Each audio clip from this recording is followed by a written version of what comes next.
Have you been nominated to participate in the 22 push-ups in 22-day challenge to raise awareness for combat veterans?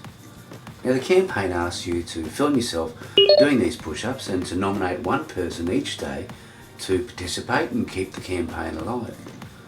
Now if you've taken up this challenge to raise awareness of veteran suicides, then I applaud you. Push-ups are really good for you. It says that there's 22 vets a day that are committing suicide, and that these brave men and women put their lives on the line to protect our freedoms. So why, you might ask, would I refuse to participate in this American military campaign? Well, I think we need to have a look at that nomination again. First of all, 22 veterans a day committing suicide. Well, from any employment sector, of course, that's too many. But if our aim really is to increase our awareness of mental health and suicide, then let's do that. Stacey Bear, who is an advocate for veterans in America, points out that the data used to arrive at these statistics is at worst corrupt and at best very skewed. Now the sample was taken over only a handful of states with an average age of participants about 60. Many would assume that this campaign is targeted at the demographic returning from Iraq and Afghanistan suffering from post-traumatic stress disorder, but this is not the case. The suicide rate of that set is closer to 1 a day, not 22. So the ethics of this campaign are now called into question when a well-intentioned public is quoted these misleading figures in the hope of raising money, and that's what's happening alongside the push-up campaign. The Ice Bucket Challenge in 2014 raised over $1 million, and this campaign is being used in the same way. The suicide of 365 soldiers a year is very different to that of 8,000. John Bale from the Australian group Soldier On is also hoping that the campaign raises money and awareness, and I think he raises a very good point in that it's easy to dismiss the viral challenge as slacktivism, because I would argue that doing push-ups for those who have committed suicide is about as useful as praying for Paris or putting a multicoloured filter on your Facebook picture for any other cause. What is truly needed from any returning soldier is connection with the community and support. If you'd like to support the Australian military, why not do a 41 push-up challenge to reflect the amount of soldiers that we've lost through suicide this year alone? And also raise awareness while you're at it of the 3,000 odd Australian soldiers who are now homeless because of their untreated post-traumatic stress disorder. Where do you think awareness really needs to be raised? Let's have a look at the statistics of American suicides compared to those of Australia.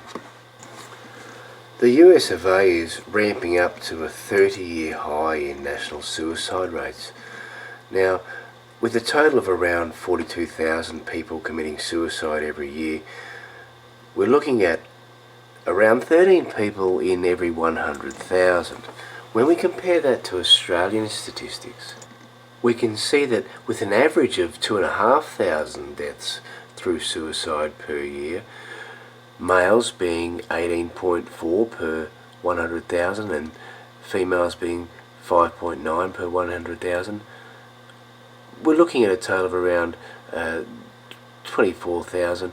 Let's just say that Australians are almost twice as likely to commit suicide as their American brothers and sisters, with Indigenous Australians twice as likely again.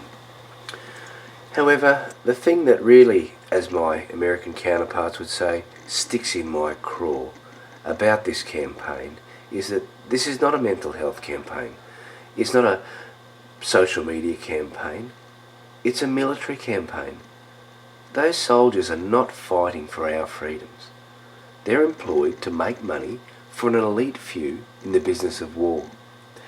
Since the Rothschild family discovered how they could profit from war, they've taken control of almost every central bank in the world. By engineering war in the Middle East, this family have now taken control of the central bank of Afghanistan and Iraq. By 2011, using United Nations intervention, the Rothschilds gained control of the central bank of both Sudan and Libya. So that just leaves North Korea, Iran and Cuba as their last targets.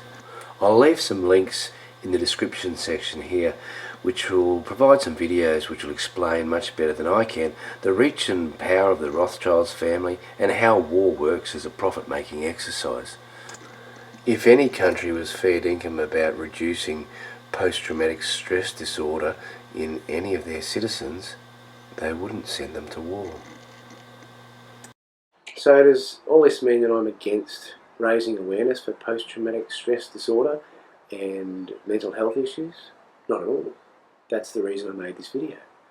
Am I against push-ups? No, they're very healthy. Am I against the military? No, I'm not. I believe that the military has a place, and that is to defend its nation, not to send its nation to war, to invade other countries, and to profit from the aftermath.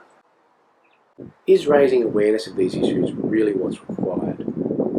Could I suggest that what's more urgently required is opening your doors to the people that do need help, reaching out and connecting with someone, not through tagging them to do a 22 push-up in 22-day challenge, but to connect with them and see if they're okay.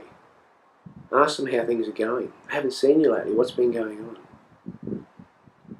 It's only this type of connection that's going to give those people a chance to talk through their issues and to be led to professional help, if that's what's required.